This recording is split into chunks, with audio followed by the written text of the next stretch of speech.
Est-ce que, est-ce que, est-ce que vous m'entendez bien? Oui, Oui, ça va. Est-ce que vous m'entendez? Tout le monde m'entend? Oui, oui. Gloire à Dieu. Est-ce que là où tu es, est-ce que tu peux prendre un temps pour acclamer le Seigneur, pour acclamer celui qui est à l'origine de ton souffle de vie? Si tu peux prendre un temps pour acclamer celui qui est assis sur le trône, si tu peux prendre un temps pour acclamer celui qui t'a fait grâce de pouvoir non pas simplement que de participer à ce temps, mais qui a veillé sur toi tout au long de cette journée. Si tu peux prendre le temps d'acclamer celui qu'on appelle Sa Majesté, celui qu'on appelle honorable, celui qu'on appelle le véritable, le fidèle, celui qui est mort à la croix pour toi, mais qui est ressuscité afin que tu puisses vivre pleinement les bénédictions que tu as reçues de lui. Est-ce que tu peux prendre ce temps pour l'acclamer là où tu es, que tu acclames le Seigneur Jésus, que tu acclames le Seigneur? C'est un honneur de pouvoir me tenir là devant vous, et c'est une grande responsabilité aussi. C'est une grande responsabilité également. Je bénis la vie de votre père spirituel, le prophète JMT, qui a été également sensible, à l'esprit, et que Dieu te bénisse, homme de Dieu, pour ton obéissance ainsi que pour ta sensibilité. Amen. Père de gloire, merci encore, Seigneur, pour ce rassemblement dans ta présence. Merci, Seigneur, de nous avoir réunis en ce lieu. Nous avons pu faire autre chose, mais tu as trouvé bon de nous emmener, de nous conduire dans ta présence afin de pouvoir recevoir. Père, que tu puisses être totalement devant, que je sois totalement effacé afin que toi et que toi seul sois visible, car nous sommes ici en ce lieu, non pas pour un homme, mais nous sommes là pour toi. Alors, précieux Saint-Esprit, que tu puisses disposer les cœurs, mais que tu disposes également mon cœur, afin, Père éternel, que tu puisses faire et agir de la manière dont tu le voudrais, dont tu le désires, afin, Père éternel, que nous puissions recevoir ce que tu veux donner, ce que tu veux déposer, car toi seul es souverain. C'est ton moment, c'est ton instant, c'est ton lieu. Sois totalement encore le bienvenu. Installe-toi partout, installe-toi. Prends totalement toute la place en ce lieu. Prends totalement le contrôle, prends totalement le contrôle, prends totalement le contrôle. Que l'atmosphère, Père, puisse totalement shifter afin que toi, le roi de gloire, puisse totalement faire ton entrée. Ton entrée. Ton entrée. Au nom puissant de Jésus le Christ. Au nom de Jésus. Merci, merci Père. Merci précieux Saint-Esprit. Merci précieux Saint-Esprit. Merci précieux Saint-Esprit. Merci précieux Saint-Esprit. Au nom de Jésus. Amen, amen, amen. Ce soir, on aura comme thème, on va partager le thème qui s'intitule « Comment recevoir et conserver son feu ». Vous savez, on arrive, pas qu'on arrive, nous sommes déjà dans les temps de la fin.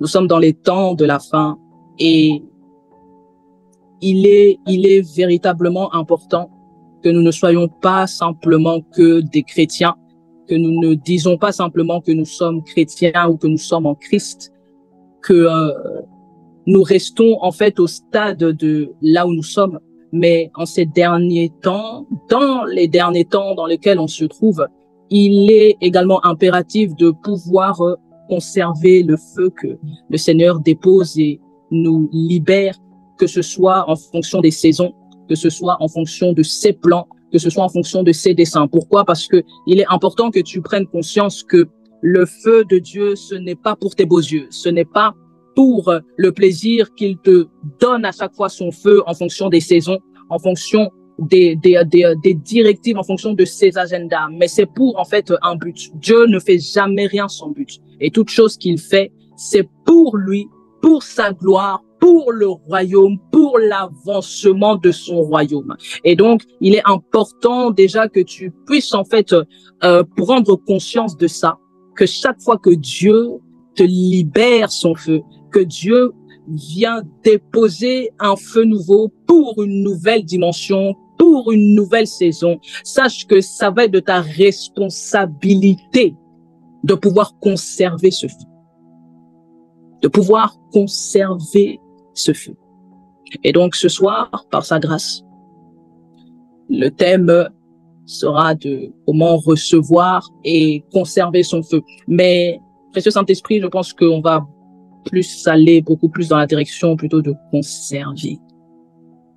De conserver.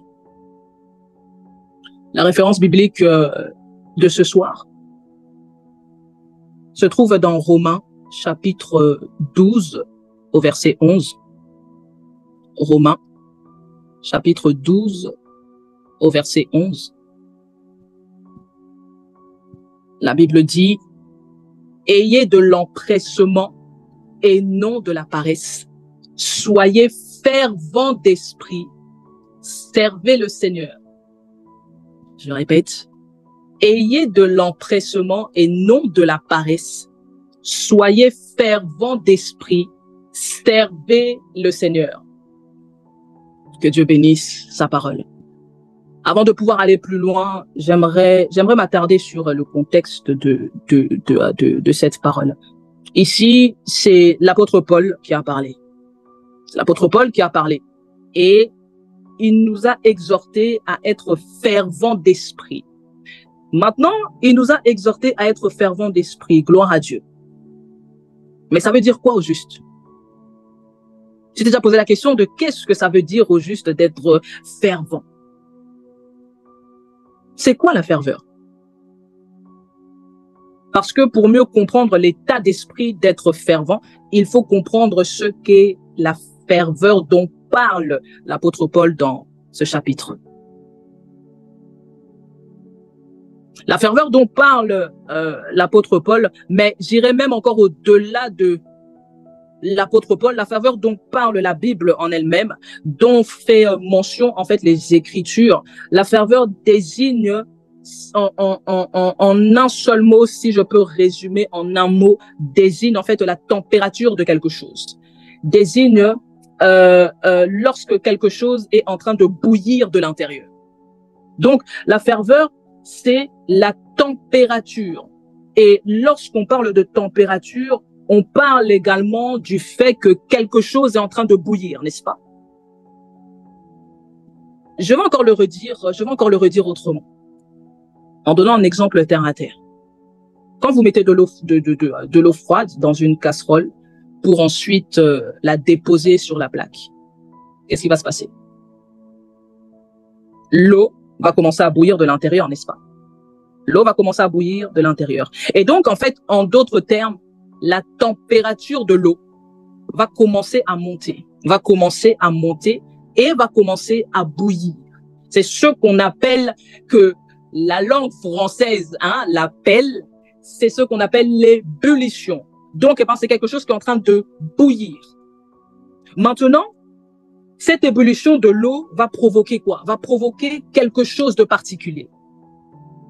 Et cette chose particulière que cette eau va provoquer à force du fait que la température de l'eau sera en train de monter, et ça va provoquer maintenant un bouillonnement. Donc, c'est quelque chose qui est en train de bouillir. Autrement dit, l'eau est en train de bouillir de l'intérieur. Et donc, ce qui veut signifier que l'eau froide que tu as déposée au départ dans la casserole ne restera plus froide. Dans ce cas de figure, il y a quelque chose en fait d'important qu'il faut que tu examines lorsque tu es en train justement de mettre de l'eau froide dans la casserole. Parfois, on est en train de faire des gestes. On fait des gestes au quotidien. Mais que nous dit la Bible? Oh, Saint-Esprit.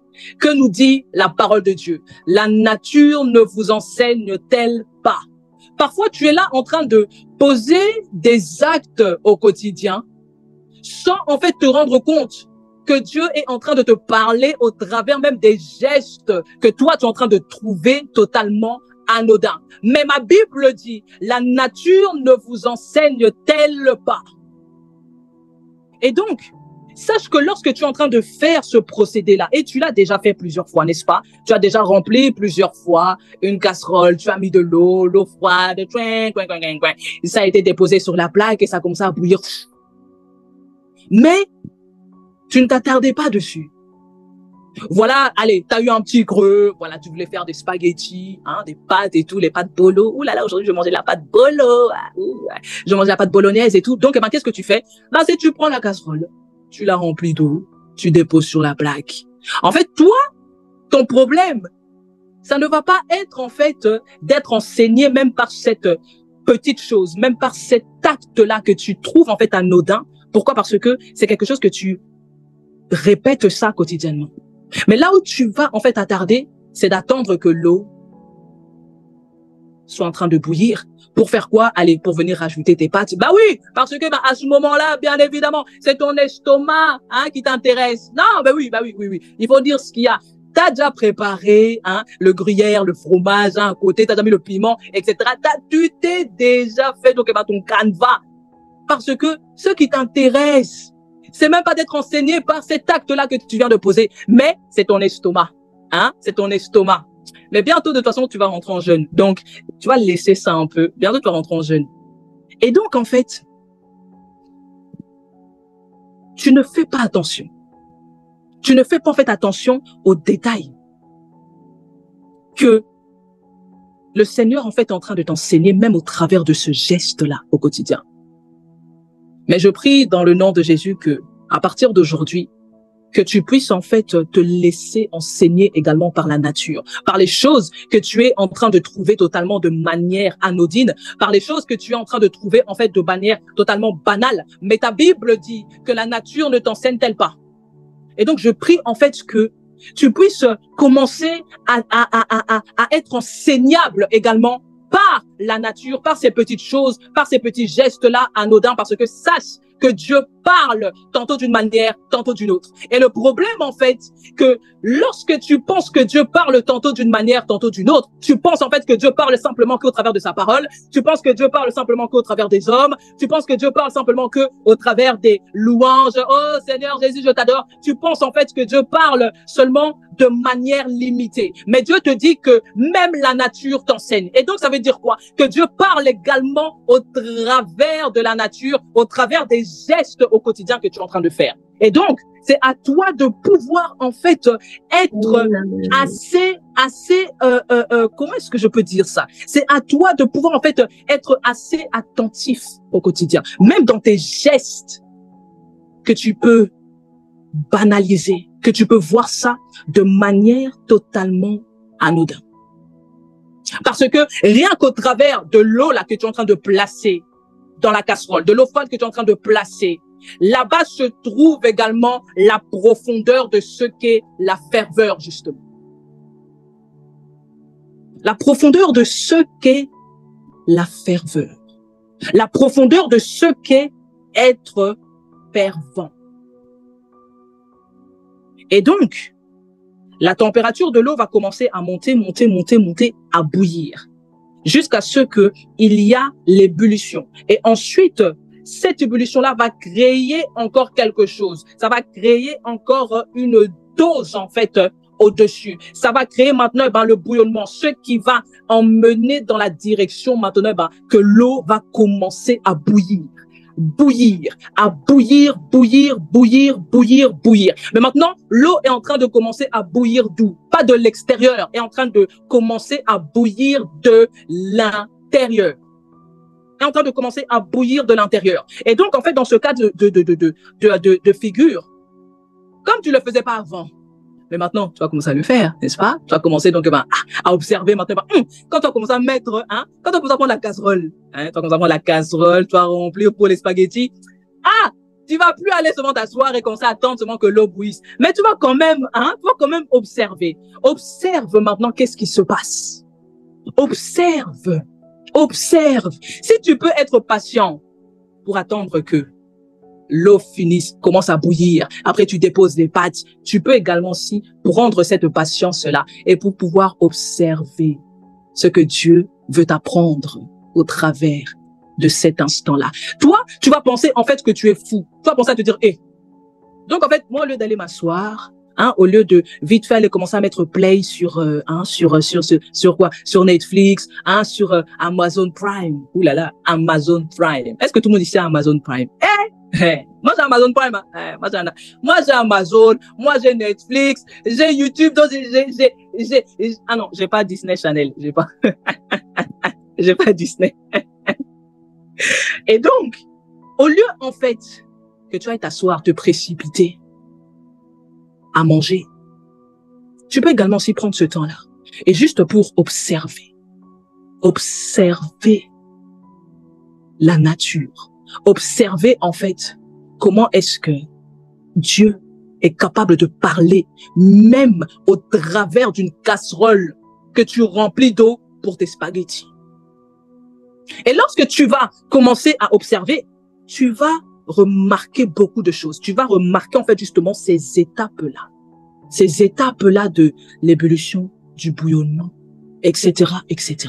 Et lorsque tu vas commencer à observer, dans ce cas de figure-là, tu vas en fait voir qu'à un moment donné, il va se passer quelque chose de particulier. Il va se passer quoi? Une agitation dans l'eau. Oh, Saint-Esprit. Il va se passer une agitation. L'eau que tu auras placée au début, l'eau que tu auras placée au départ, elle va être en fait totalement statique. Donc, tu vas remplir, voilà, tu vas la déposer et puis voilà quoi. Elle va attendre de bouillir, de bouillir. Mais donc, en fait, parmi le processus, tu vas observer qu'il y aura un moment donné, l'eau va faire quoi? L'eau va commencer à s'agiter.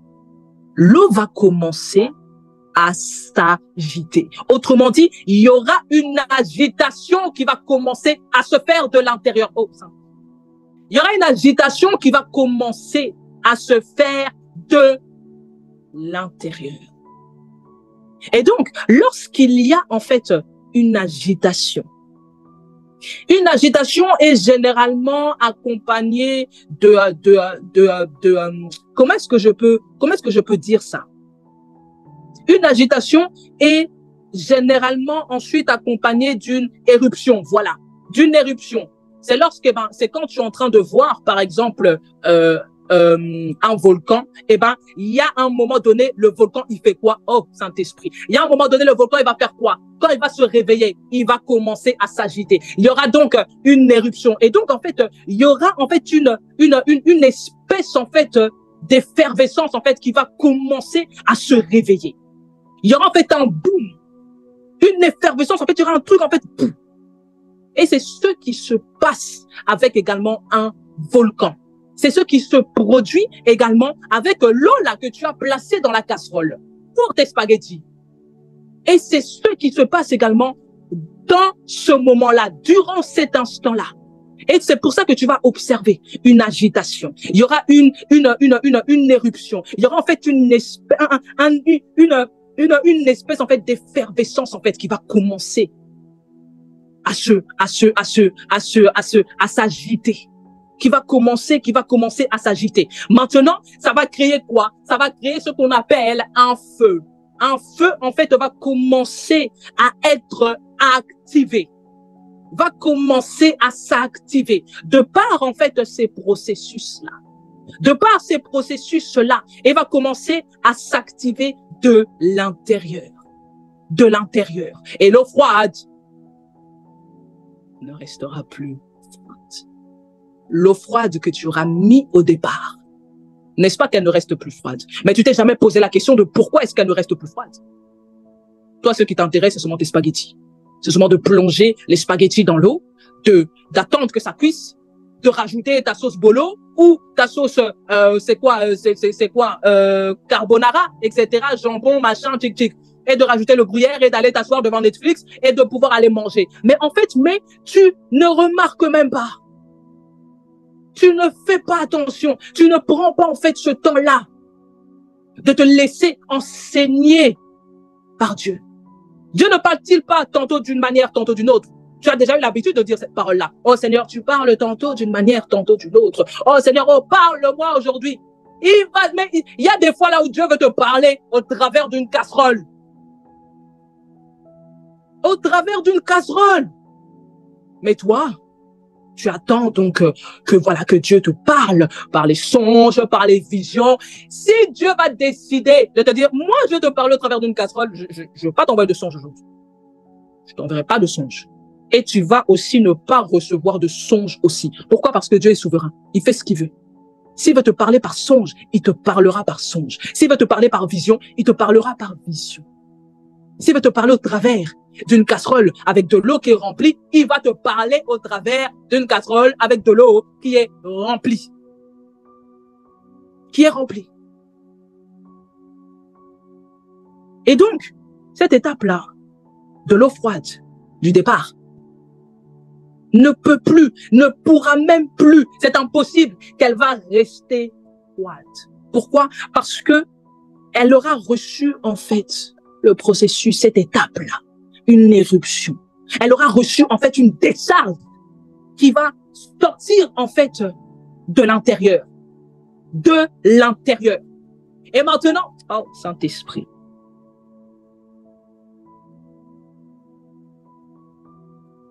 qu'est-ce qui va emmener à l'eau froide de devenir également bouillante? La casserole, tu l'auras placée où? Sur le feu, n'est-ce pas?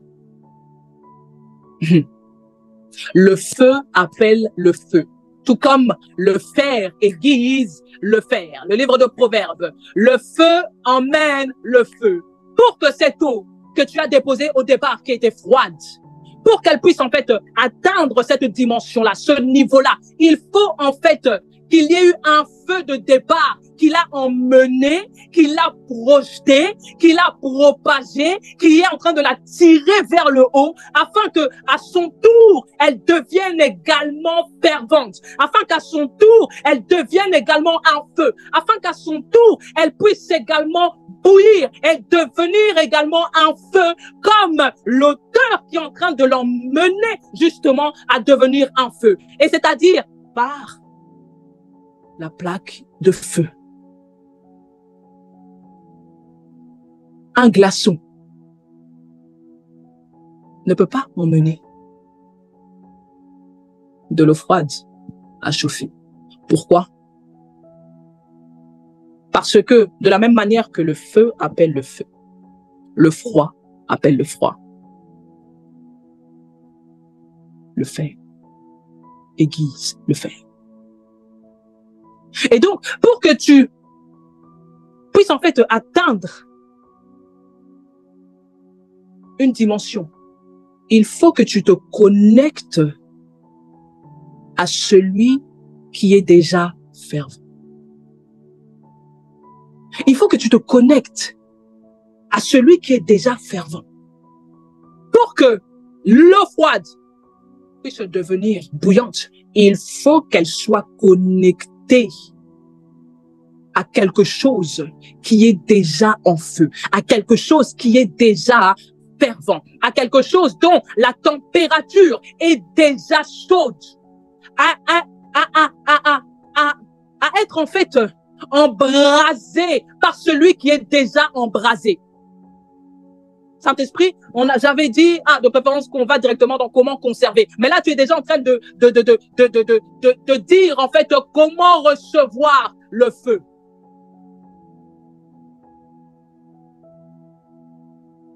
Je suis pas venu te dire, oh oui, non, mais en fait, oulala, pour recevoir le feu, voilà, il faut que que tu sois disposé, que tu restes disposé. Il n'y a pas que ça. Il n'y a pas que ça. Il n'y a pas que ça. Il n'y a pas que ça. Mais pour que tu puisses également recevoir ton feu, il faut également que tu puisses être en fait en contact. Que tu puisses en fait être en contact. Que tu puisses être contaminé également par ceux qui sont déjà en feu. Et de cette manière-là, le feu, en fait, que tu vas recevoir de la part de Dieu, de la part du Saint-Esprit, va en fait venir déposer en fait une nouvelle décharge.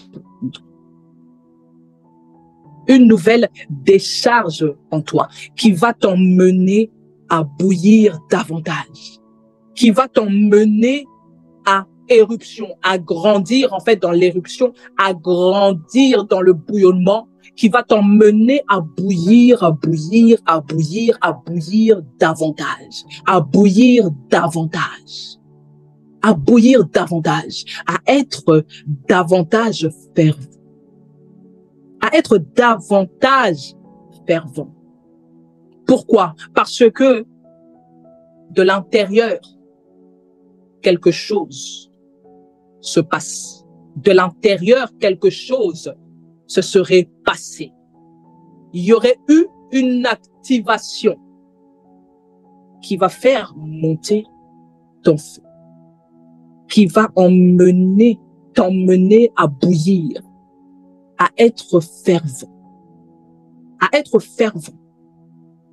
Pourquoi? Parce que quelque chose au niveau de ta température aurait changé. Aurait changé. Et c'est ce qui va provoquer la ferveur en toi. C'est ce qui va provoquer la ferveur en toi. Je prie vraiment que, comme cette eau froide dans cette casserole, dans ta casserole, que tu passes de l'état du froid, que tu passes de l'état du froid à l'état de ferveur. Je prie vraiment qu'un feu nouveau soit relâché en toi, que tu puisses ressentir à l'intérieur de toi, que ce feu-là nouveau puisse en fait te déranger, que ce feu-là puisse en fait venir commencer à avoir une éruption en toi, que ce feu-là puisse commencer en fait à un bouillonnement au-dedans de toi, que ce feu-là puisse commencer à changer de température, que ça emmène en fait au changement de température, que tu puisses en fait devenir bouillant et bouillante de l'intérieur. Pas pour n'importe quoi, pour l'œuvre de Dieu. Comme je t'ai dit au départ, lorsque Dieu active un feu en toi, lorsque Dieu dépose un feu en toi, lorsque Dieu te recharge ton feu, ce n'est pas pour tes beaux yeux.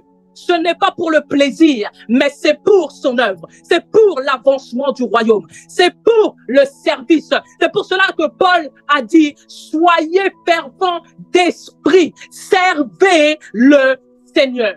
Et donc, que ce feu-là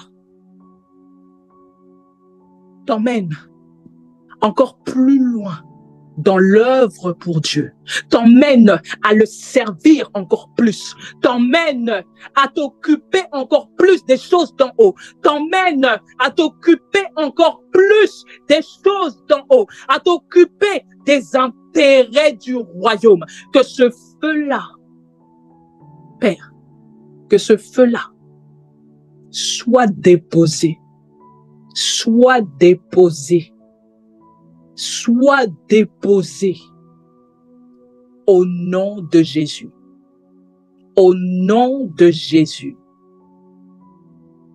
Amen.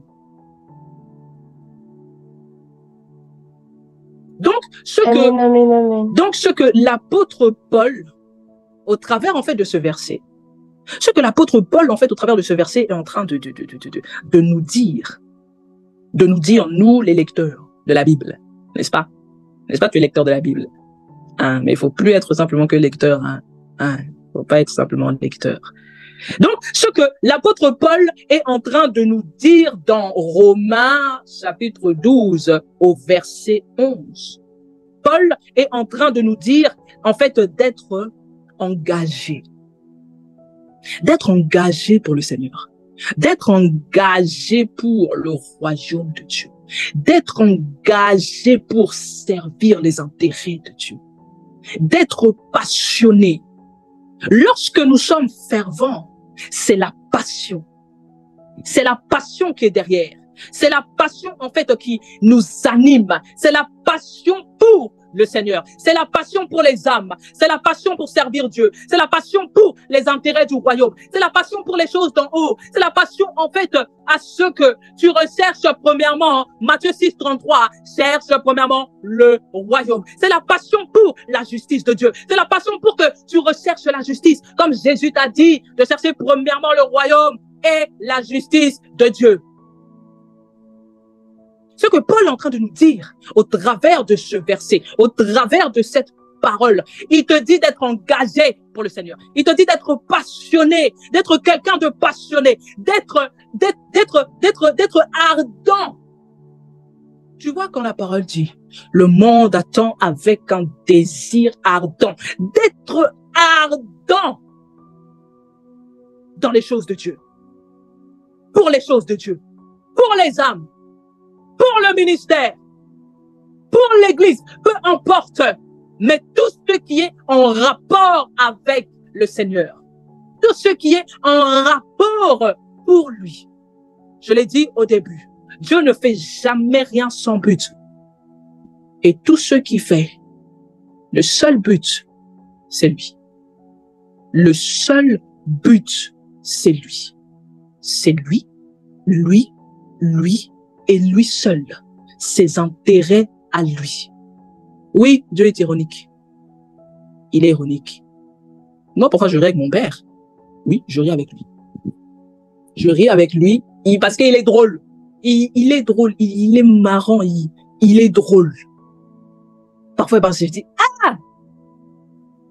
Je dis à père, ouais, Dieu est drôle. Dieu est drôle. Mais tu peux penser, en fait, que il est égoïste. Non, il n'est pas égoïste. Il n'est pas égoïste. C'est pour ton bien. C'est pour ton bien. Je dirais même, c'est pour tes intérêts. Ah, Saint-Esprit. Ce sont ses intérêts, mais ses intérêts sont les tiens. Oh, Esprit de Dieu. C'est pour ses intérêts, mais ses intérêts sont pour toi. Sont pour toi. Et donc, Paul est en train de nous dire, au travers de cette parole, il est en train de te dire d'être ardent, d'être passionné, d'être engagé, d'être en feu pour ses intérêts, pour le royaume, pour Christ, pour les âmes, envers sa volonté. Comme Jésus a pu le dire, ah, si tu peux éloigner cette coupe de moi. Après, il a dit, ah, non pas ma volonté, mais la tienne. D'être fervent dans la volonté de Dieu, à accomplir la volonté de Dieu, d'être engagé, d'être passionné, d'être fervent dans le service envers les choses du royaume. Autrement dit, ce que Paul est en train de nous dire, c'est d'être en feu constamment. D'être en feu constamment. Mais maintenant, être en feu constamment, ça indique quoi? Ça indique la chose que tu connais déjà, le zèle, n'est-ce pas? Être en feu constamment indique d'être zélé. Maintenant, le fait, en fait, d'être zélé, c'est quoi? Le fait d'être zélé, c'est quoi? Lorsque tu es en train de voir quelqu'un qui est zélé, c'est quoi? Lorsque toi-même, tu es zélé, qu'est-ce que tu observes chez toi? Ah, ça, tu faisais pas attention non plus. Comme avec l'eau de les spaghettis. Ça, tu faisais pas attention non plus. Moi, vous savez, je suis une personne, je pousse tout un chacun d'entre nous de toujours nous examiner. De toujours nous examiner. Je pousse toujours les gens à s'examiner, à s'auto-examiner. Pourquoi? Parce que, en fait, c'est de cette manière-là qu'on peut jauger où nous en sommes dans notre marche avec Dieu. C'est par l'examination que tu peux jauger où tu en es dans ta marche avec le Seigneur, où tu en es dans les choses de Dieu. Mais si tu t'examines pas, si même les moindres détails tu ne regardes pas, ça sera en fait difficile que tu puisses véritablement jauger où tu en es. Et donc, le fait d'être zélé, lorsque tu examines une personne zélée, même lorsque tu t'examines toi-même en tant que zélé, tu vas en fait observer quelque chose. Tu vas observer en fait une certaine énergie, n'est-ce pas? N'est-ce pas? Lorsque tu es en train d'observer les jeunes en Christ, je pense que tu as déjà entendu, non, je pense pas, je sais, j'en suis sûre et certaine, que tout le monde ici a déjà pu entendre, oh, ce jeune est zélé. Oh, le zèle de la jeunesse. Hein? Et lorsque tu es en train d'examiner même les jeunes, même un jeune qui est zélé pour le Seigneur, qu'est-ce que tu observes? Lorsque tu es en train de le regarder, lorsque tu es en train de l'observer, tu observes quoi? Il y a quelque chose en fait que tu dois pouvoir en fait observer. Il y a quelque chose que tu dois pouvoir en fait détecter. Il y a quelque chose que tu dois pouvoir voir. Quelque chose en fait qui ne passe pas inaperçu. Et cette chose-là, c'est une énergie. C'est quelqu'un qui est énergique. Quelqu'un qui est zélé. C'est pas quelqu'un qui est mou. Quelqu'un qui est zélé, c'est quelqu'un qui est énergique, qui dégage une énergie, qui dégage une énergie. C'est pas quelqu'un qui est mou. Non. Non. Et donc, et être fervent constamment, donc autrement dit, être constamment en feu, c'est être zélé. Et donc, c'est être en fait quelqu'un d'énergique. Mais au-delà même de l'énergie, je vais te donner une deuxième clé de ce que tu peux observer chez une personne qui est zélée. C'est son dévouement. C'est son dévouement. Lorsque tu vois quelqu'un qui est dévoué, lorsque tu vois quelqu'un qui est dévoué, c'est une personne qui est zélée. Lorsque tu es en train de voir quelqu'un qui est dévoué pour le Seigneur, lorsque tu es en train de voir quelqu'un qui est dévoué pour le royaume de Dieu, lorsque tu es en train de voir quelqu'un qui est dévoué pour les intérêts de Dieu, ce sont ces deux gros points que tu peux observer chez une personne qui est zélée. Chez une personne qui est zélée. Et même chez toi-même.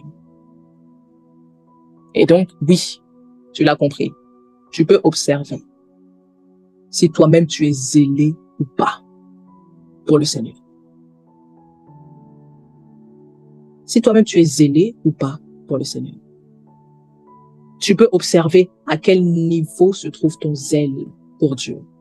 À quel niveau se trouve ton zèle pour les intérêts du royaume. À quel niveau se trouve ton zèle pour les choses d'en haut. C'est pour ça que Paul a pu dire également, examinez-vous.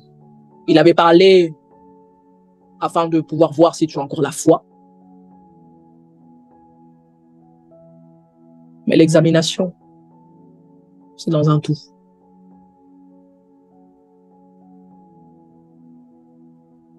Et donc, être zélé, c'est être dévoué. C'est quelqu'un qui est dévoué pour le Seigneur. C'est quelqu'un qui est dévoué. Et donc, autrement dit, être zélé, être fervent, être en feu, c'est être zélé, c'est être fervent dans ton service pour Dieu. C'est être zélé, c'est être fervent, en fait, pour l'avancement du royaume de Dieu. Parce que tu es sur terre pour ça. Tu n'es pas sur terre d'abord pour le mariage. Tu n'es pas sur terre d'abord pour le mariage. Mais tu es d'abord ici sur terre pour les intérêts de Dieu. Et j'aimerais te dire, quelqu'un va pouvoir me dire, oui, mais ça entre Nancy, mais dans les intérêts de Dieu, ben, il y a également aussi mon mariage. Qui t'a dit ça? Qui t'a dit ça? Tu sais que dans les intérêts de Dieu, il y a également aussi le fait que tu as reçu le don du célibat.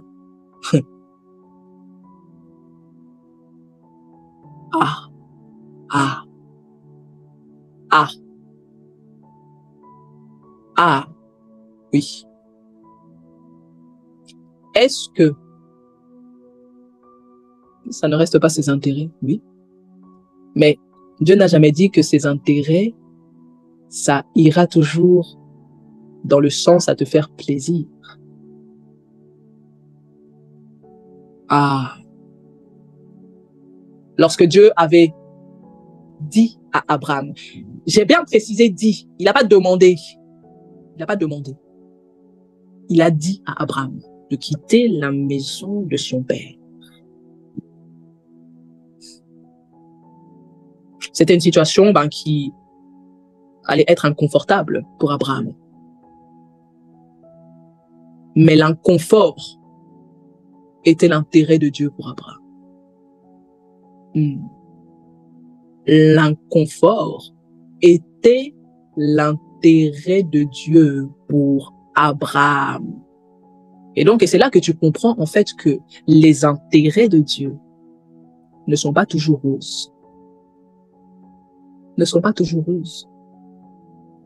Ne sont pas toujours roses. Ne sont pas toujours roses. Mais ça reste ses intérêts. Et donc, être zélé, être fervent, être quelqu'un en feu, c'est pour l'avancement du royaume de Dieu. C'est pour l'avancement du royaume de Dieu. Et donc, en fait, dans ce passage-là, de Romains chapitre 12, verset 11, Paul nous parle de l'importance, en fait, de garder ce feu intérieur. De garder ce feu intérieur pour le Seigneur. Il nous donne, en fait, l'importance de garder, de rester passionné dans notre service, dans ton service. De ne pas perdre, en fait, ta ferveur. Et ta ferveur est quoi? Question. Ta ferveur est quoi? Question. Ta ferveur est quoi? Ta ferveur est spirituelle. Ta ferveur est spirituelle. Et donc, Paul est en train de te dire au travers de cette parole, ne perds pas ta ferveur spirituelle. Ne perds pas. Garde-la. Garde-la. Reste en fait fervent. Reste fervent d'esprit. C'est pas pour rien qu'il précise d'être soyez fervent d'esprit. Ta ferveur. Pourquoi? Parce que la ferveur est spirituelle. Est spirituelle.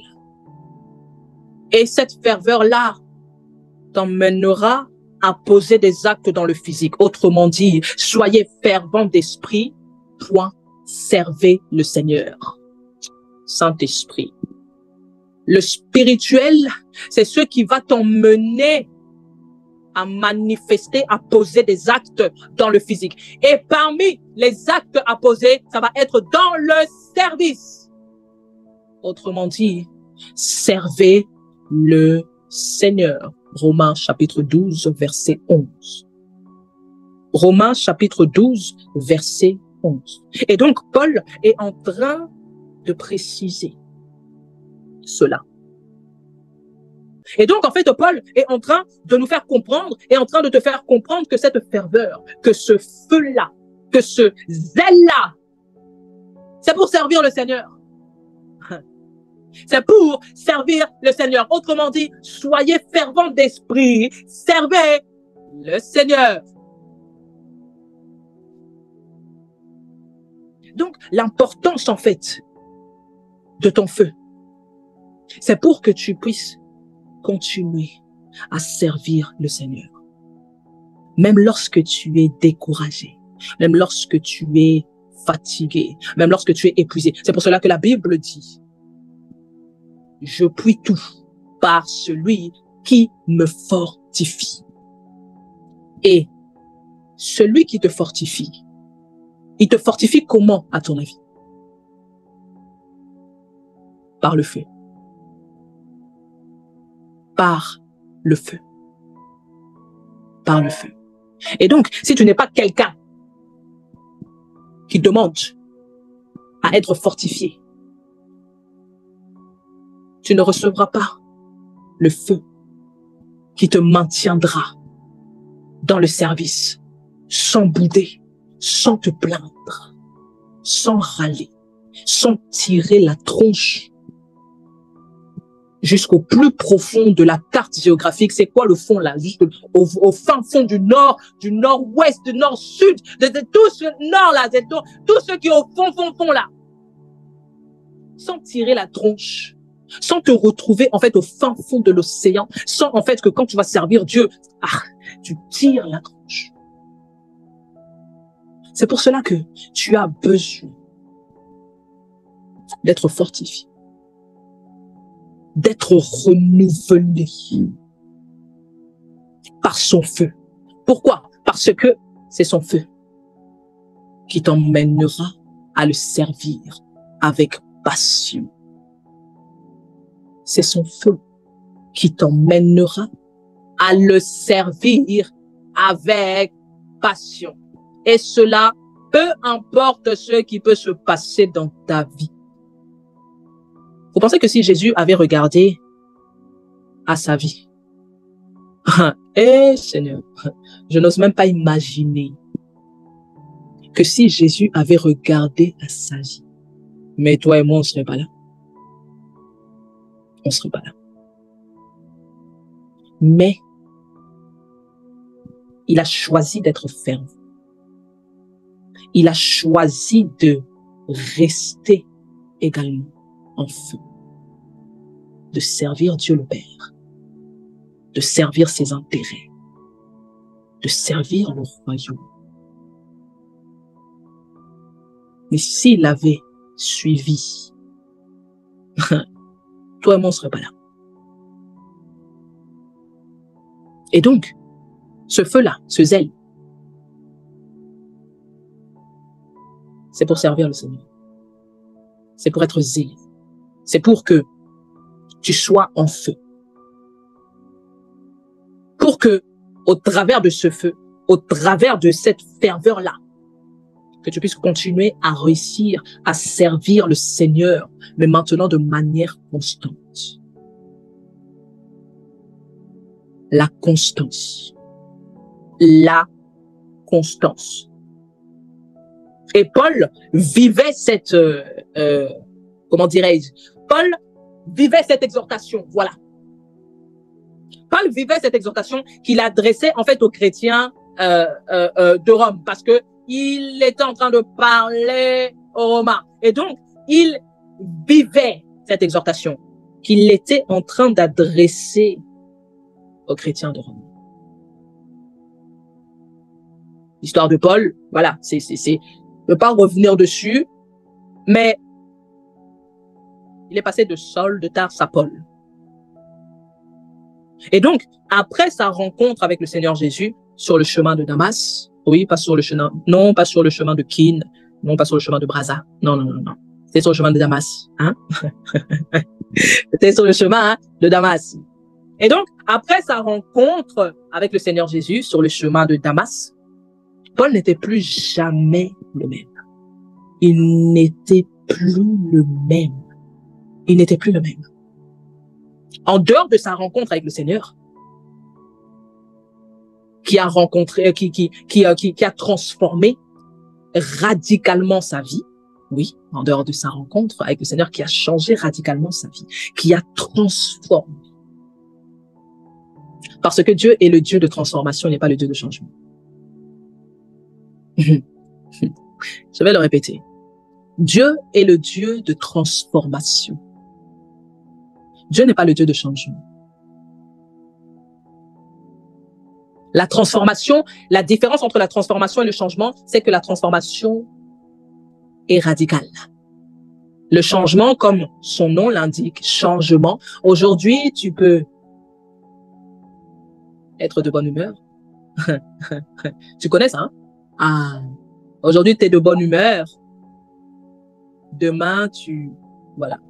Tu te réveilles, tu as envie d'étrangler tout le monde, tu as envie d'étrangler toute la terre, tu as envie de donner des punching balls à tout le monde, tu as envie de... Dans ta tête, tu as déjà tué au moins tout ton quartier déjà. C'est ce qui s'appelle un changement. Un changement. Aujourd'hui, tu es tantôt. Demain, tu es plus tôt. C'est pour ça que Dieu n'est pas le Dieu de changement, qu'il est le Dieu de transformation. La transformation, c'est quelque chose de radical. Et c'est ce qui s'est passé avec Paul. Paul n'a pas été changé, il a été transformé. Il a été transformé après sa rencontre avec le Seigneur. Il a eu une transformation radicale. Il a eu transformation radicale dans sa vie, dans son mode de vie, dans son style de vie, dans son langage, dans plein de choses. Mais maintenant, en dehors du fait de sa rencontre, qui a été à l'origine de cette transformation radicale, oui.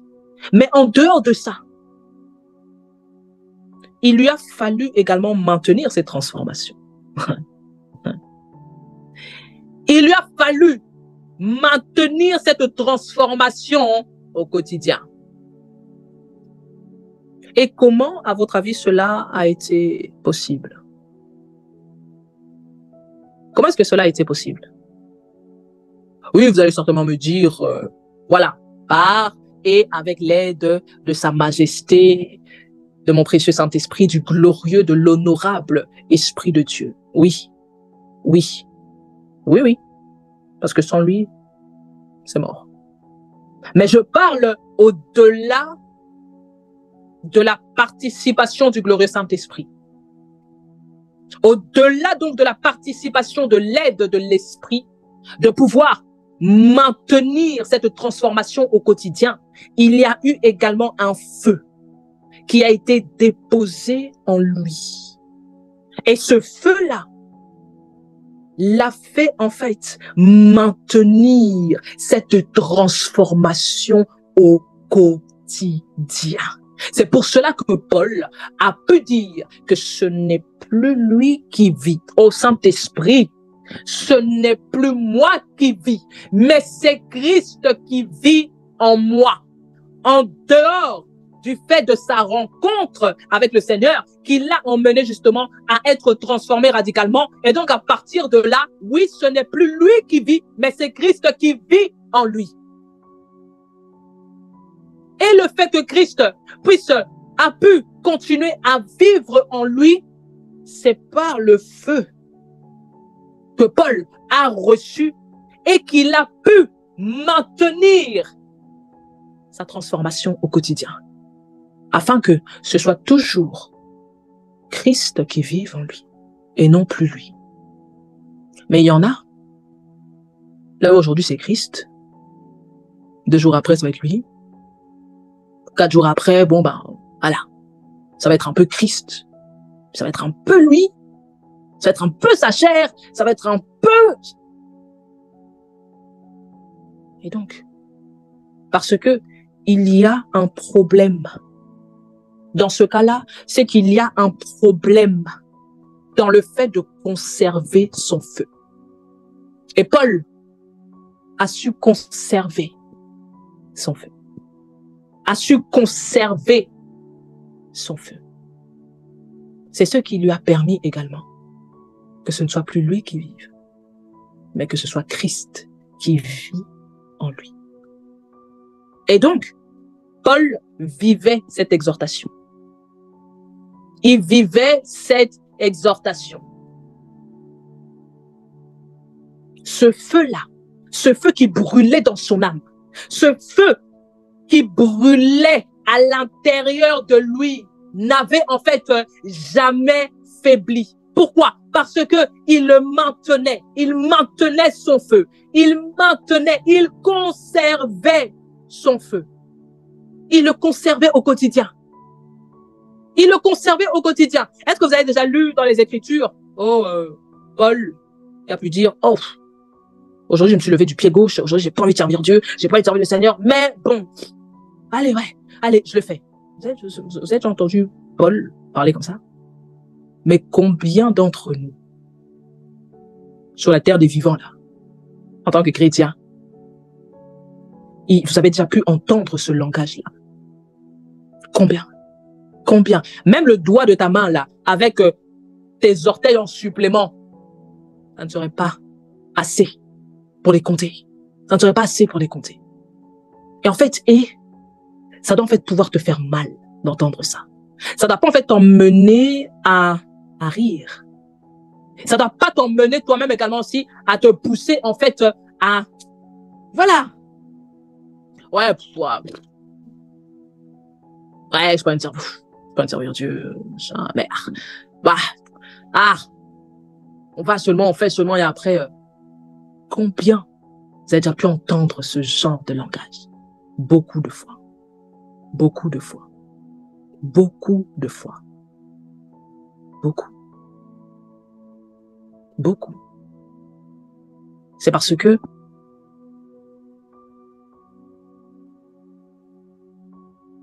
il y a un problème de maintien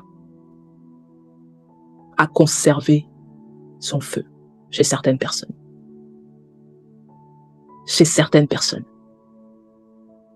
Paul était constamment fervent d'esprit. Autrement dit, il était constamment en feu pour servir le Seigneur, peu importe où. Qu'on l'a pu l'outrager, on a pu le calomnier, on a pu le blesser, qu'on a pu en fait le grasser dessus, qu'on a pu en fait arracher son vêtement, tirer son vêtement, lui donner une gifle ou que sais-je encore. Il était constamment en feu pour servir Dieu. Il était constamment en feu. Pourquoi? Parce que il avait conscience qu'il n'était pas sur terre, qu'il n'a pas été transformé, qu'il n'a pas eu cette rencontre avec le Seigneur. C'était plus pour lui. C'était plus pour vivre pour lui. C'était plus pour vivre selon ses émotions. C'était plus pour vivre selon ses sentiments. C'était plus pour vivre en fait selon ses ressentis. Mais il avait cette prise de conscience-là qu'il était désormais là. Juste pour les intérêts de Dieu. Juste pour servir Dieu. Juste pour servir Dieu. Il vivait cette exhortation. C'est pour cela que Romains 12 que tu lis et que tu as déjà pu lire, Romains 12 verset 11, c'est pour cela que ça existe. C'est pour cela que cette parole-là existe dans la Bible. Parce que il était ce qu'il disait. Paul a exhorté en fait ce que lui-même a appliqué.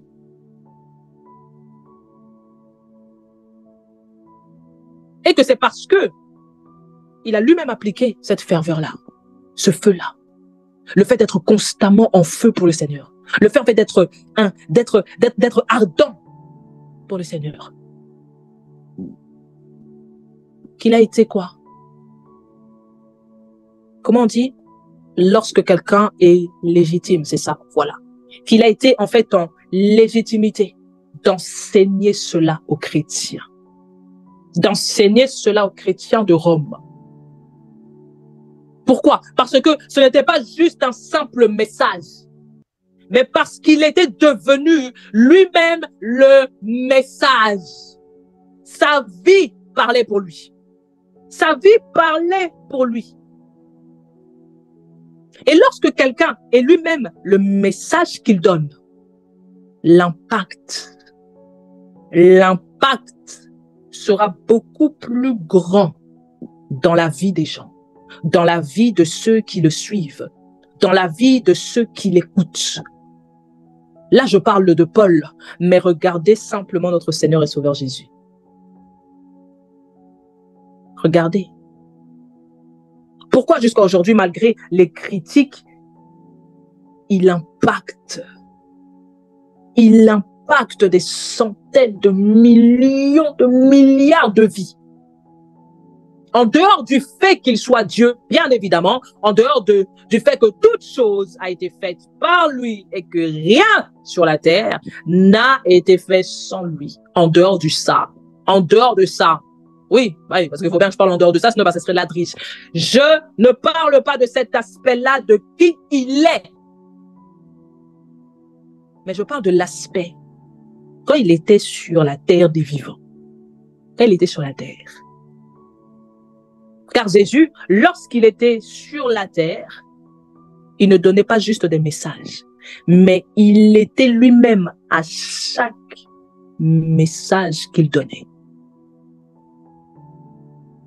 Chaque message qu'il donnait, il était lui-même le message. Et donc, comment être impacté par une personne? Je vais te donner un secret, je vais te donner une clé. N'écoute pas ce qu'il dit. N'écoute pas ce que dit la personne. Mais regarde, observe ce qu'il fait. Regarde et observe ce qu'il fait. Pourquoi? Parce que de cette manière-là, tu verras si ce que la personne est en train de te dire, c'est ce qu'il fait ou pas dans son quotidien. Si tu vois les fruits ou pas de ce qu'il est en train de te dire, n'écoute pas, mais regarde, observe, observe, observe, observe. Quelqu'un qui est, par exemple, colérique, par exemple. Allez, je vais prendre la colère. Quelqu'un qui est colérique, par exemple, et qui vient t'enseigner sur le fruit de l'esprit, par exemple. Eh bien, sache que la personne, en fait, ne pourra pas impacter ta vie dans cette direction-là. Car le fruit en question n'est même pas porté chez lui.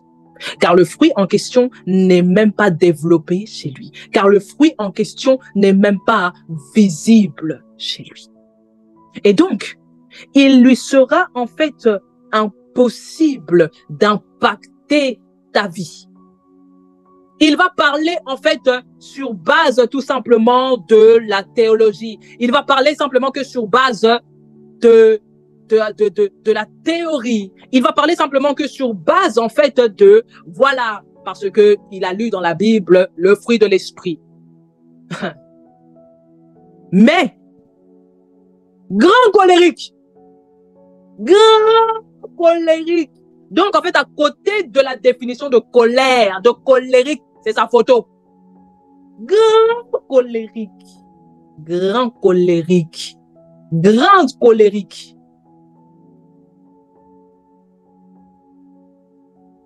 Et donc, en fait, l'impact sur ta vie, dans cette direction-là, ne va pas t'y avoir lieu. Pourquoi? Parce que, en fait, le fruit en question n'est pas développé en lui, n'est pas porté par lui, n'est pas visible chez lui. Autrement dit, tu ne vois pas, en fait, encore chez lui ou chez elle, ce qu'il est en train de te dire. Ce qu'il est en train de venir t'enseigner sur base de la théorie. Pourquoi? Car dans le fruit de l'esprit, il y a quoi? Il y a la tempérance, il y a la maîtrise de soi. Et la colère, quelqu'un de colérique, est l'opposé de la tempérance, est l'opposé de la maîtrise de soi. Et donc l'opposé du fruit de l'esprit. Et donc en fait, ok, tu es en train de me parler du fruit de l'esprit, ok, tu es en train de me parler du fruit de l'esprit, mais où sont-ils chez toi? Où sont-ils chez toi? Où est-il chez toi? Où est-il chez toi? Où est la tempérance? Où est la maîtrise de soi? Mais tu viens me parler du fruit de l'esprit. Comment est-ce que tu veux que il puisse avoir de l'impact? C'est pas possible. Parce que lorsque je te regarde, lorsque je te vois, lorsque j'échange avec toi, lorsque on discute, lorsqu'on échange, je vois tout. Sauf ce fruit-là. Je vois tout, sauf ce fruit-là. Je vois la colère. Je vois que tu es quelqu'un de colérique. Mais tu viens m'enseigner sur le fruit de l'esprit. Nous deux dans le même panier. Et toi et moi, on est colérique. Et toi et moi, on est fou. Et toi et moi, on n'a pas de maîtrise. Donc, comment est-ce qu'en fait, tu veux, en fait, avoir de l'impact sur moi? Avoir de l'impact sur moi, alors que tu n'es même pas ce que tu enseignes. Tu ne fais pas ce que tu enseignes. Je ne te vois pas. Je ne le vois pas en toi. Je n'observe pas ça chez toi. Mais ce que j'observe chez toi, c'est la colère. Ça, oui. Ça, ça en tout cas, wouh! Ah! J'ai même pas besoin de loupe. Ça, par contre, j'observe.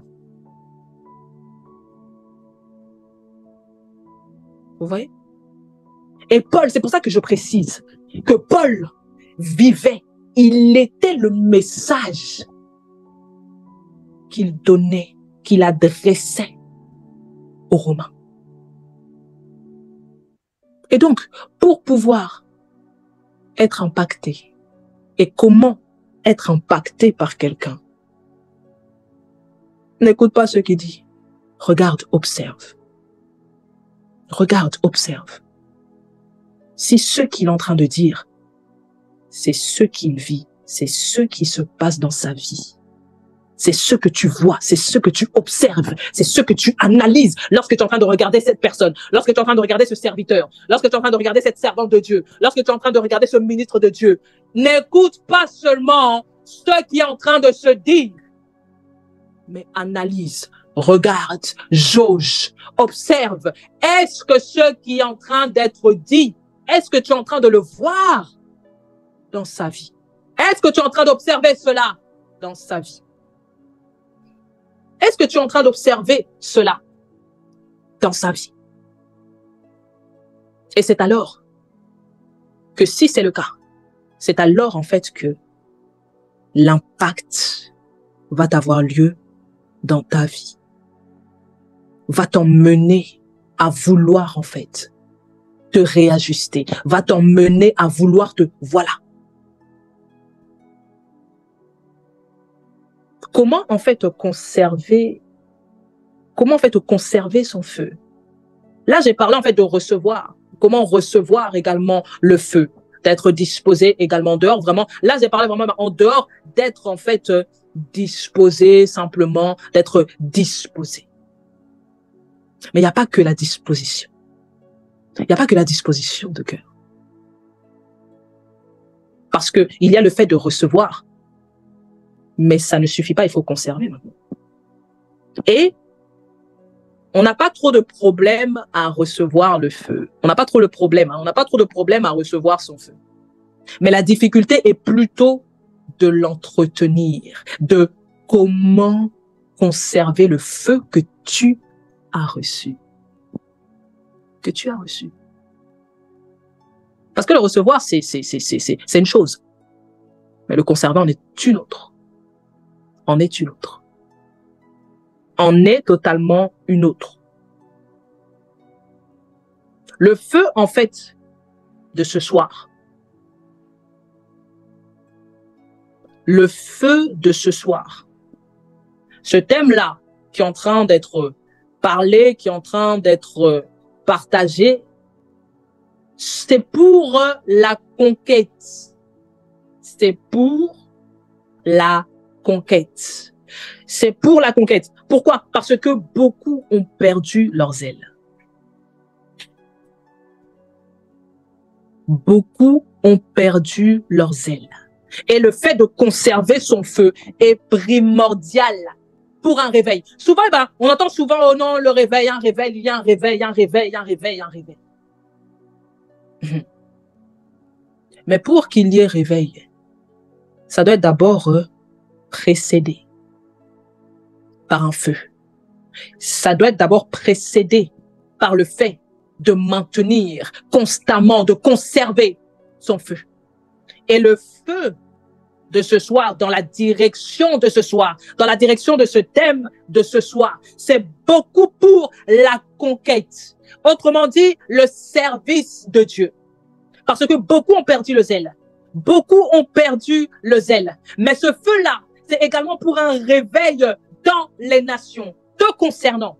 Pas concernant simplement que les voisins, pas concernant simplement que les serviteurs de Dieu, pas concernant que d'autres serviteurs de Dieu. Toi-même, tu es appelé également pour les nations. Toi-même, tu es appelé pour les nations. Et donc, un réveil doit être fait également au travers de toi pour les nations. Au travers de toi pour les nations. Et donc, il est important que tu puisses comprendre pourquoi il est important que tu conserves ton feu. Que tu sois fervent pour les choses de Dieu, pour les choses du royaume. Parce que tu es appelé également pour les nations. Tu es appelé pour les nations. Et Dieu veut ranimer ton feu pour la conquête. Dieu veut ranimer ton feu pour le service. Dieu veut ranimer cette ferveur au-dedans de toi pour le service. Mais maintenant, Dieu ne veut pas simplement te donner le feu. Il ne veut pas simplement te donner le feu. Il veut que tu puisses le conserver. Il veut que tu puisses le conserver. Le feu également, qu'il te donne, qu'il te dépose, qu'il a déchargé. Qu'il a déchargé. C'est également pour consumer ta chair. Pour consumer, pour tuer également le je, moi, je, le moi, ma volonté, mes choses, mes affaires. C'est également aussi pour consumer ça. C'est également pour consumer ta chair. C'est également pour consumer ta chair. Pourquoi? Parce que on ne peut pas le servir en fait efficacement avec constance quand il y a trop de moi. Quand il y a encore trop du moi, mes affaires, mon humeur, mes ressentis, mes sentiments, mes moi, mes je, moi, ma volonté, moi. Et donc, le feu, c'est également pour consumer ta chair, pour tuer davantage le toi. Pour tuer davantage le toi. Pour tuer davantage tes ressentis. Pour tuer davantage tes émotions. Pour tuer davantage le toi. Le toi. Beaucoup ne conservent pas leur feu à cause du moi. À cause de mes humeurs. À cause du fait que je suis pas d'humeur aujourd'hui. À cause du fait que, flemme. Beaucoup ne conservent pas leur feu à cause de ça. Beaucoup ne conservent pas leur feu à cause de la distraction. Beaucoup ne conservent pas leur feu à cause des problèmes, par exemple, qui se passent dans leur vie. Beaucoup ne conservent pas leur feu à cause également des soucis, des problèmes. Alors que ma Bible dit, ne vous inquiétez de rien, mais faites connaître à Dieu vos besoins. Par quoi? Des prières et des supplications. Ensuite, de clôturer par les actions de grâce. Moi, c'est ce que ma Bible me dit. Moi, c'est ce que ma Bible dit. Ne vous inquiétez de rien. Mais il y en a beaucoup qui ne conservent pas leur feu à cause de l'inquiétude. À cause de l'inquiétude. À cause du stress.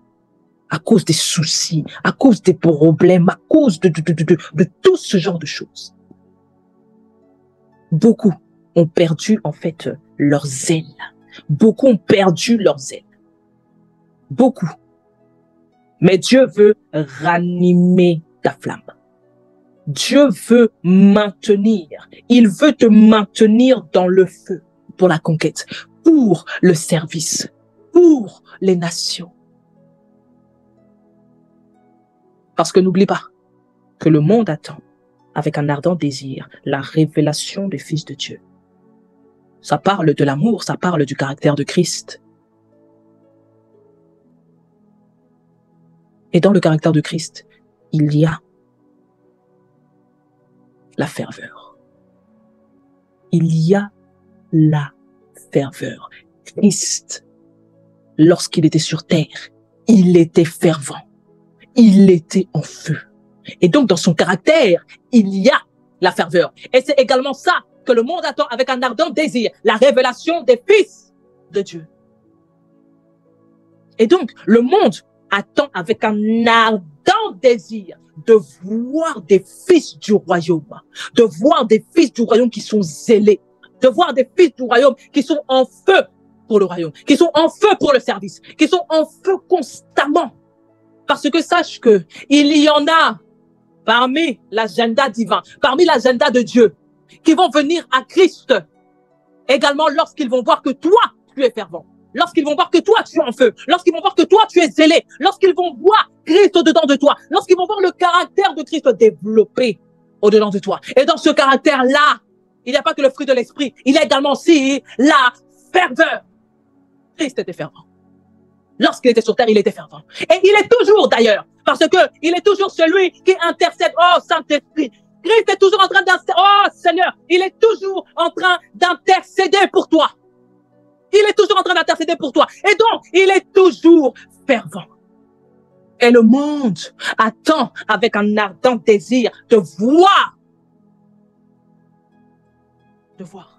la révélation des fils de Dieu, des fils, de voir Christ révélé au-dedans de toi, de voir Christ révélé au-dedans de toi, dans tous les domaines, dans toutes les directions, que lorsque il y a quelqu'un qui te voit, que lorsque un du monde est en train de te regarder, en train de t'observer, et même tes frères chrétiens, même tes frères et sœurs chrétiens, lorsqu'ils sont en train de te regarder, de t'observer, ils vont revenir à Christ avec une nouvelle soif, avec un nouveau feu, en étant en fait embrasé, en ayant en fait reçu le renouvellement en fait d'un feu, le renouvellement en fait d'une soif en fait. Tu auras impacté leur vie. Même tes frères et sœurs chrétiens t'observent, même eux te regardent, sache-le. Ce n'est pas que les gens du monde qui te regardent, sache que tes frères et sœurs te regardent aussi, t'observent également. Même s'ils ne te le disent pas, sache qu'ils t'observent. Même s'ils ne te le disent pas, tu as déjà pu leur impacter. Même s'ils ne te le disent pas, grâce à toi, à cause de toi, par toi, ils ont déjà pu revenir à Christ. Ils ont déjà pu revenir en fait à relire la parole, à méditer la parole, à servir d'une autre manière, même s'ils ne te le disent pas. Mais sache qu'ils t'observent. Sache qu'ils t'observent. Sache qu'ils t'observent. Comme je l'ai dit au départ, comme la Bible le dit, que dis-je? Comme la Bible le dit dans le livre de Proverbes, le fer aiguise le fer. Le feu emmène le feu. Le feu appelle le feu. Tout le monde t'observe, sache-le. Tout le monde t'observe, sache-le. Les païens tout comme les chrétiens. Les gens du monde tout comme ceux en Christ. Les circoncis tout comme les incirconcis. Tout le monde t'observe. Tout le monde te regarde. Tout le monde t'observe. Et ça, il faut que tu gardes ça en tête. Il faut que tu gardes ça en tête. Et que c'est pour ça que tu dois être fervent. Parce que justement, tout le monde te regarde. Pas simplement que les païens. Pas simplement que les incirconcis. Les circoncis te regardent également. Tes frères, tes sœurs t'observent. Tes frères et sœurs ont besoin également. Il y en a qui ont besoin que toi, tu sois fervent. Afin que tu puisses en fait aller tout simplement. Qu'ils puissent en fait comment est-ce que je peux dire ça? Venir en fait se rapprocher. Pourquoi? Parce que le fer aiguise le fer. Le feu appelle le feu. Le feu appelle le feu.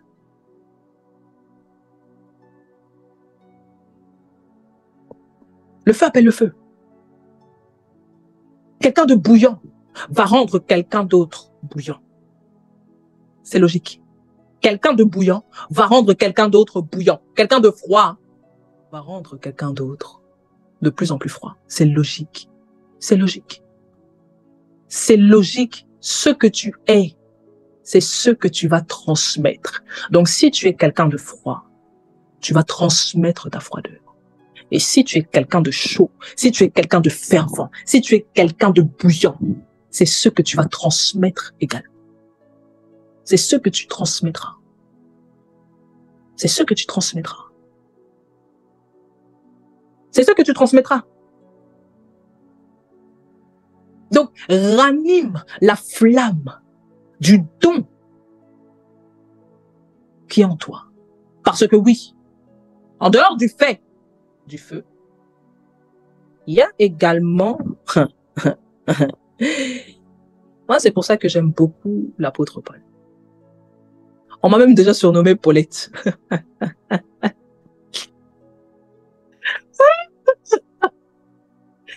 Paulette, et c'est tellement laid. Waouh, c'est tellement moche, mais c'est Paulette. Et c'est moche, c'est pas beau. Mais, la grâce, Paulette. Est-ce que j'ai une tête à m'appeler Paulette? En dehors du fait, du feu, machin, t'as également des dons, hein. Tu sais ça. Tu as des dons. T'as des dons. Tu as des dons. Tu as des dons. Tu as des dons. Et Paul, lorsqu'il a parlé à son fils spirituel, qui n'est autre que Timothée, bon, il y a eu Tite également, etc. Machin, mais là, je parle de Timothée. Lorsque Paul a parlé à son fils spirituel, Paul était également son mentor, etc. Lorsqu'il a parlé à son fils spirituel, il lui a dit quelque chose de très important. À un moment donné, il lui a dit, ranime la flamme du don de Dieu qui t'a été donné, qui est en toi. Le livre de Timothée, j'aime beaucoup, c'est un merveilleux livre. Merveilleux livre, rempli de plein d'enseignements. Rempli de plein d'enseignements. Et donc, pourquoi est-ce que Paul avait dit ça à Timothée? Pourquoi est-ce que Paul avait dit ça à Timothée?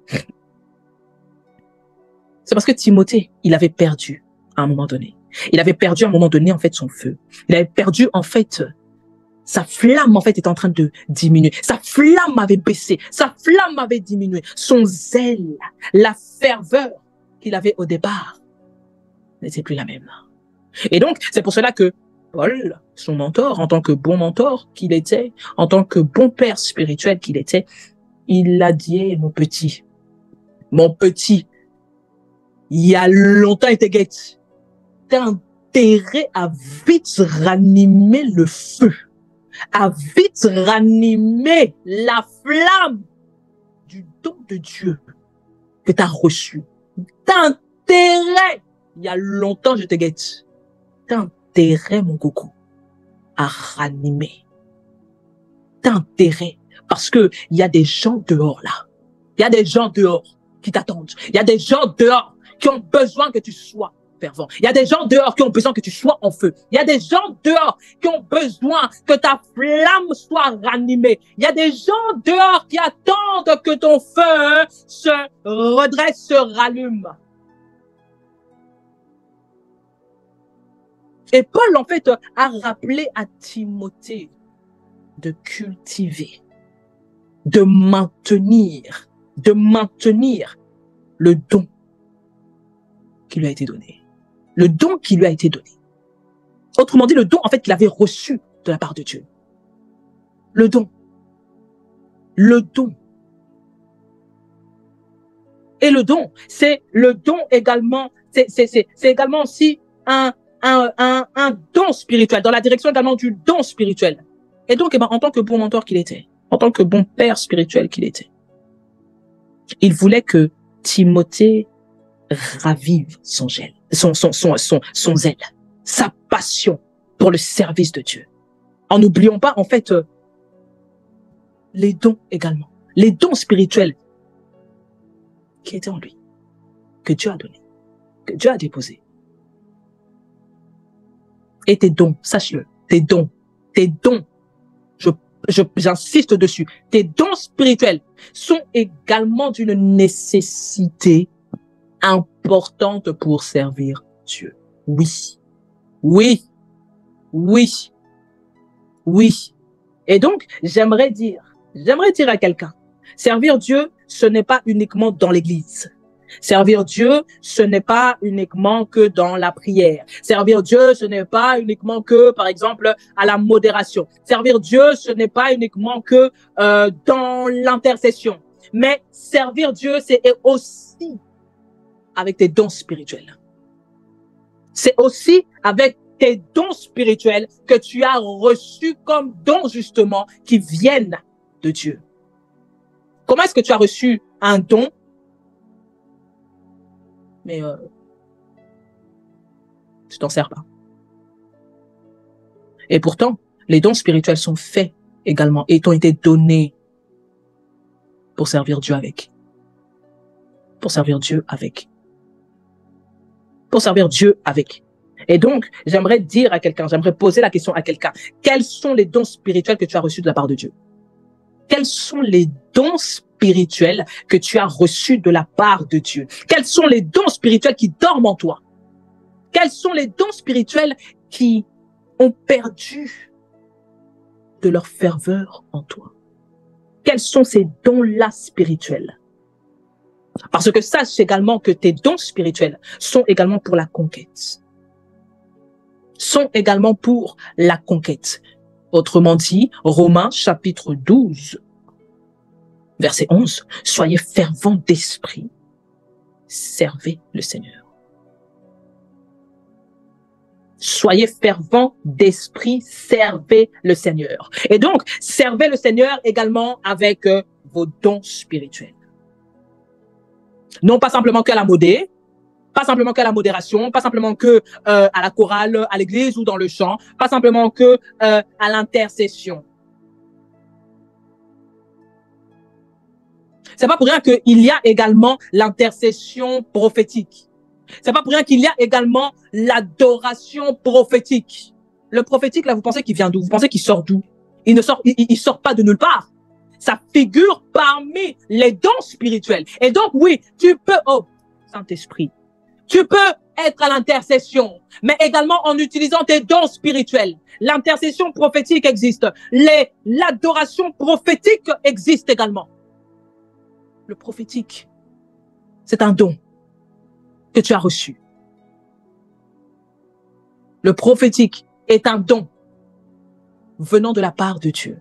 Et donc, quels sont ces dons qui sommeillent en toi? Quels sont ces dons spirituels également qui ont perdu de leur ferveur en toi? Quels sont ces dons spirituels là où ça a besoin d'être ranimé, là où la flamme a besoin d'être ranimée? Que ce soit le don de prophétie, que ce soit le don de guérison, que ce soit le don de miracle, que ce soit le don de la parole de sagesse, de connaissance, etc., du discernement des esprits, peu importe le don spirituel que tu as reçu de la part de Dieu.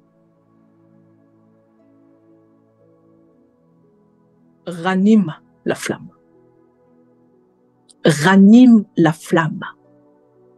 Ranime la flamme.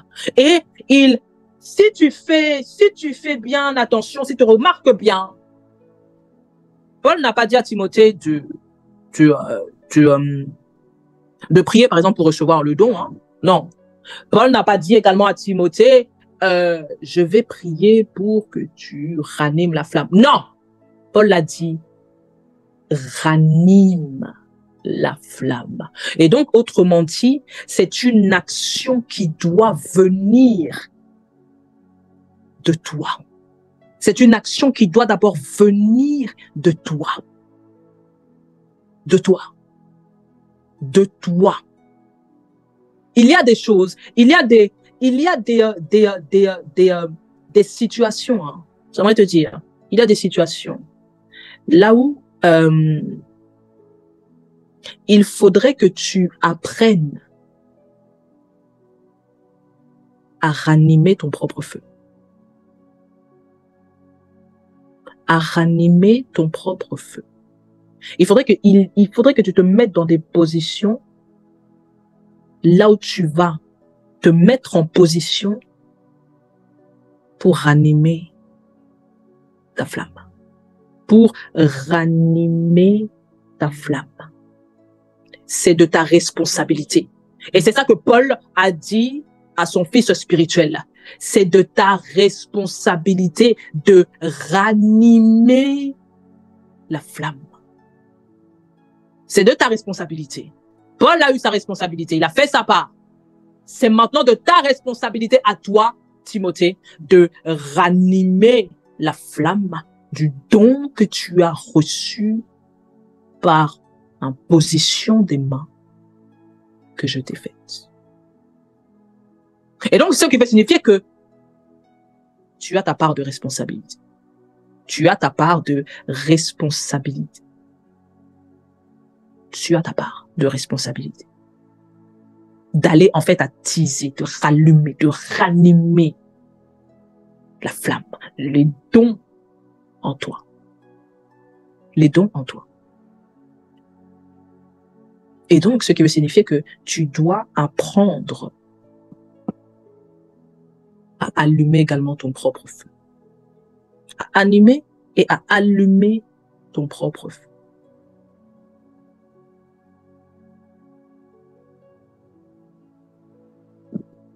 Précieux Saint-Esprit, on va atterrir ici. On va atterrir ici. Que Dieu bénisse sa parole. Je remets le micro au père de la maison, homme de Dieu, JMT. Je te rends le micro. Amen, amen, amen, amen. Waouh, quel enseignement, quelle parole. Est-ce que quelqu'un a été béni ce soir? Yes. Amen. On est déjà arrivé à la fin. Je ne pense pas que je vais faire les commentaires. Je vais juste laisser la servante de Dieu. Elle va prier pour nous, elle va déclarer et puis je vais revenir pour les annonces. Merci Seigneur pour ce message. Merci pour ta fidélité. Merci pour tes bontés. Merci pour ta grâce. Merci pour ton amour. Merci Seigneur d'avoir pu parler à ton peuple que nous sommes. Merci d'avoir participé, Abba Père, à ce que notre esprit puisse encore recevoir. Merci Seigneur parce que au travers de ce message, quelque chose a été activé, quelque chose a été fait, quelque chose s'est manifesté. Merci Seigneur parce que il y a eu un déclenchement. Merci pour le renouvellement de l'intelligence qui a pu être fait, qui a pu être déposé en ce lieu. Père, je prie pour tout un chacun en ce lieu. Je viens, Seigneur, te demander tout simplement que tu puisses étendre ta main, Seigneur, sur tout un chacun ici, que sur les personnes qui étaient présentes et qui ont pu également partir. Je ne sais pas, c'est toi seul qui le sais, précieux Saint-Esprit. Mais Père, je prie dans le nom de Jésus que ton feu puisse totalement les pourchasser, que ton feu aille totalement les poursuivre là où ces personnes sont, à cause du fait qu'elles étaient présentes durant ce temps, durant ce moment, durant ta réunion, durant ta convocation divine, parce que oui, Seigneur, il s'agit de toi, il ne s'agit pas de moi, il ne s'agit pas de l'homme, mais il s'agit uniquement que de toi. Père, que ce feu-là, Père éternel, qui a pu être déposé, qui a pu être déchargé. Seigneur, je prie tout simplement, Père, que tu puisses activer cela, que tu actives cela dans les vies de prière au nom de Jésus, que tu actives cela dans les vies de méditation au nom de Jésus, que tu actives cela dans les vies, Père éternel, du service, que quelqu'un te serve d'une autre manière, que quelqu'un te serve d'un autre niveau, que quelqu'un te serve avec une autre dimension, que quelqu'un te serve, Père, avec un autre feu, avec un feu nouveau, avec une ferveur récente. Père éternel, que le service d'une personne, Père éternel, puisse commencer à avoir un shift totalement nouveau au nom puissant de Jésus le Christ. Père, que toute personne, Seigneur, en ce lieu, Seigneur, que tu puisses nous faire grâce, que tu nous fasses grâce de pouvoir être maintenus, de ne pas simplement recevoir ce feu. Mais Père, je prie pour que le feu, Père, qui a été partagé, qui a été déposé, qui a été reçu, qui a été déposé en ce lieu. Seigneur, je prie que chacun puisse avoir la capacité, avoir la sagesse nécessaire, avoir également ton intelligence, Abba Père, pour pouvoir préserver, pour pouvoir conserver le feu qu'il a reçu au nom puissant de Jésus. Père, parce que tu as prévu des choses avec tout un chacun. Tu as prévu des choses pour tout un chacun. Tu as prévu d'accomplir des choses au travers également de tout un chacun. Et Seigneur, nous avons besoin d'être embrasés. Nous avons besoin d'être en feu. Nous avons besoin d'être fervents. Nous avons besoin que notre feu, Seigneur, puisse être constant dans la vie de tout le monde, dans la vie de tout un chacun, dans la vie de tous tes appelés, dans la vie de tous tes élus. Alors, Père, Que chacun, Seigneur, conserve ce feu. Que chacun conserve ce feu. Que chacun conserve ce feu. Au nom puissant de Jésus. Saint-Esprit, je te demande tout simplement également que tu ailles déranger, que tu ailles déranger, que tu ailles déranger. Lorsque tu verras que quelqu'un aura en fait baissé au niveau de son feu, que tu ailles totalement activer, que tu ailles totalement envoyer des alertes au nom de Jésus, que tu envoies des alertes au nom puissant de Jésus, afin que ça soit ranimé au nom puissant de Jésus. Père, que le feu, Seigneur, puisse continuellement être maintenu pour ton service, pour toi, pour les intérêts du royaume, pour les âmes, pour les plus démunis. Là où tu attends chacun, en fonction de ce que tu attends de chacun, en fonction également de l'appel que tu as déposé sur tout un chacun, en fonction des missions, en fonction de ta feuille de route pour tout un chacun. Père, je prie, dans le nom de Jésus, que chacun, Seigneur, puisse rester attaché, que chacun puisse conserver son feu, ce feu qui est accompagné de son appel, ce feu qui est accompagné de sa feuille de route, ce feu qui est accompagné des missions que chacun doit pouvoir accomplir. Oui, Seigneur, parce que il y a le feu, Père éternel, même pour l'entrepreneuriat, Père, dans le nom puissant de Jésus. Je prie également pour cette direction-là. Dans le nom de Jésus. Dans le nom de Jésus. Qu'un feu nouveau pour l'entrepreneuriat soit déversé, Seigneur, au nom puissant de Jésus. Que ceux, Seigneur, à qui tu les as appelés à entreprendre, à qui tu les as appelés à entreprendre, Père, que ce feu leur soit donné, que cette flamme soit ranimée au nom puissant de Jésus. Entreprendre en Christ. Entreprendre en Christ. Au nom de Jésus. Au nom puissant de Jésus. Que cette flamme-là, Père éternel, soit ranimée. Que cette flamme-là, Père, se réveille de nouveau au nom puissant de Jésus. Que les idées, Seigneur, que tu avais déposées dans les cœurs, je les appelle du nord, du sud, de l'est et de l'ouest au nom puissant de Jésus. Que ces idées, Père éternel, célestes, ces idées qui viennent d'en haut, qui viennent de toi, Père, du nord, du sud, de l'est et de l'ouest, que cela puisse être envoyé avec ce feu pour l'entrepreneuriat au nom puissant de Jésus. Au nom puissant de Jésus, pour l'unique gloire de ton nom, pour l'unique gloire de ton nom, pour les intérêts du royaume, pour qu'au travers, Seigneur, de l'entrepreneuriat, pour qu'au travers de l'entrepreneuriat, que des vies soient également emmenées à toi. Au nom de Jésus, au nom puissant de Jésus, au nom puissant de Jésus. Merci, Seigneur, pour ton feu. Merci, Père, pour ces recharges, Seigneur, que tu nous as permis et que tu nous as accordées à tout un chacun d'entre nous. Il y aura des changements. Certaines personnes, on ne va plus vous reconnaître.